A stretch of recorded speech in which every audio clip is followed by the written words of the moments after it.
Arcadian Vanguard presents The Wrestling News in your daily wrestling newscast for Thursday, August 3rd, 2023. Good morning, I'm Mike Sempervive. We begin today with last night's 200th episode of AEW Dynamite, broadcast live on TBS from the Yuengling Center in Tampa Bay, Florida. In the main event, Hikaru Shida regained the AEW World Women's title from Toni Storm. New AEW Women's World Champion, Hikaru Shida! What a great way to cap off a celebration of AEW. We just made history. The heart of a champion, the instincts of a champion, Hikaru Shida becomes the 9th AEW Women's World Champion, as well as a 2-time AEW Women's World Champion. Shida previously held the belt for over a year from 2020 into 2021, the longest reign in the history of the title.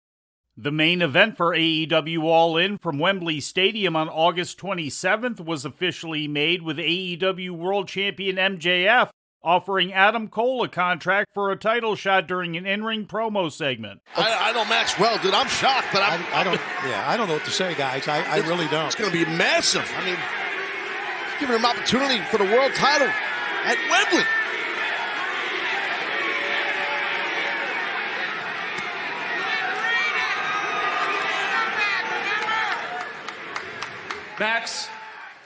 Max, I love you, man.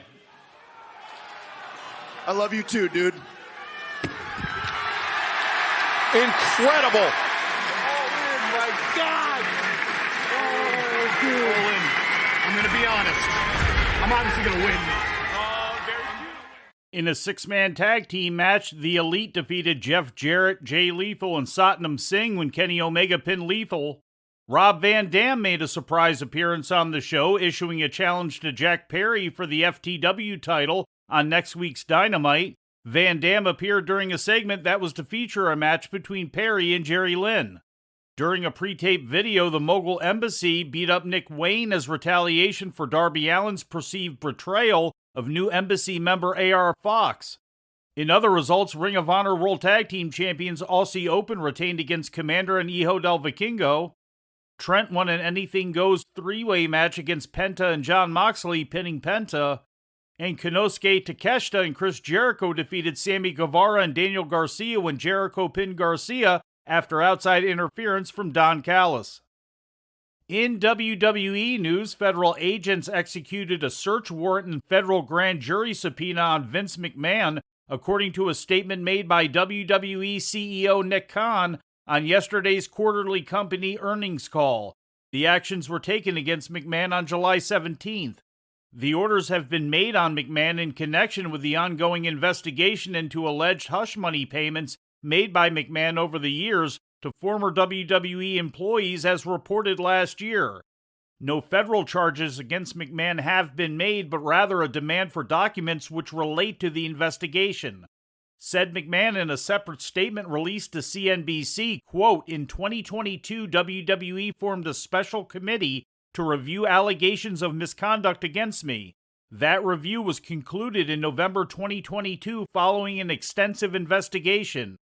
Throughout this experience, I have always denied any intentional wrongdoing and continue to do so. I am confident that the government's investigation will be resolved without any findings of wrongdoing," end quote. On the earnings call, Khan also addressed McMahon's recent spinal surgery, indicating that the WWE chairman is on a medical leave of absence and will remain so until he is fully recovered.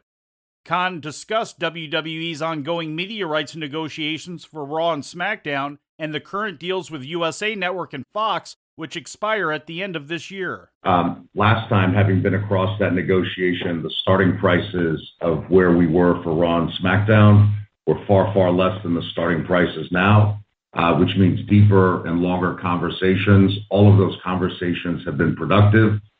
We remain quite optimistic on it in terms of time.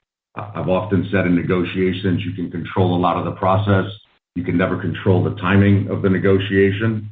So we feel we're there in full force with a robust product that seems to have quite high ratings and relevancy at this moment. And we think the results will be what we expect and hope they'll be. That audio courtesy of WrestleNomics. Quarterly earnings for WWE as reported on the call were as follows. Revenue of $410.3 million, a quarterly record and up 25% from the previous quarter. Improvement in viewership for the quarter in the key 18 to 49-year-old demographic, totaling a 26% increase for SmackDown and a 19% increase for Raw. And live event revenue increased more than 50% from the same quarter in 2022. In more AEW news, the Elite Quartet of Kenny Omega, the Young Bucks, and Hangman Adam Page have officially re-signed with the company, according to Sports Illustrated. The four athletes who have been with the company since its inception in 2019 have reportedly signed multi-year renewals. In addition to being talent, Omega and the Bucks will continue in their roles as executive vice presidents within the company. Said Tony Khan yesterday, quote, "As we celebrate tonight's 200th episode of Dynamite, I'm excited to share that Kenny Omega, the Young Bucks, and Hangman Adam Page will be staying in AEW for years to come. We look forward to celebrating the great news with fans around the world." End quote. In ratings news, NXT drew its second highest audience of the year this week, averaging 717,000 viewers this past Tuesday night on the USA Network. That total is up 1.9% from last week's 703,000 viewers. This is the third week in a row that NXT has drawn 700,000 viewers or more, which has not been accomplished since April 20th to May 4th, 2021. For the second week in a row, NXT scored a .23 rating in the key 18 to 49-year-old demographic, which equates to 298,000 viewers on average. The show's .23 key demo rating matches last week's, but the average was up 1,000 viewers for the night. The .23 demo rating NXT has snared the past 2 weeks are the highest for the program since the show moved to Tuesday nights in April of 2021. In news from Japan, New Japan Pro Wrestling presented Day 12 of the 33rd Annual G1 Climax Tournament yesterday in Hiroshima, Japan. Block C matches were won by Shingo Takagi, Eddie Kingston, Hanare, and Mikey Nichols. Kingston, David Finlay, and Evil lead the block with 8 points apiece. Victorious in Block D matches were Tetsuya Naito, Hiroki Goto, Toru Yano, and Alex Coughlin. Naito, Zack Sabre Jr., and Jeff Cobb lead the block with 8 points apiece as well. Day 13 of the G1 Climax is scheduled for Saturday in Osaka, Japan. And in injury news, Nick Aldis is out of action with a back injury. The former two-time NWA World Champion, who just finished up a short run with Impact Wrestling, announced on Twitter yesterday that he would have to cancel 2 upcoming bookings for which he'd been advertised. The first being a show this weekend in Chicago for the Dreamwave promotion, and the other a match that had been scheduled to take place in Puerto Rico later this month. Stated Aldis, quote, "I've been dealing with a back injury for a while and it's at a point where I can't deliver at the level I deem acceptable for fans.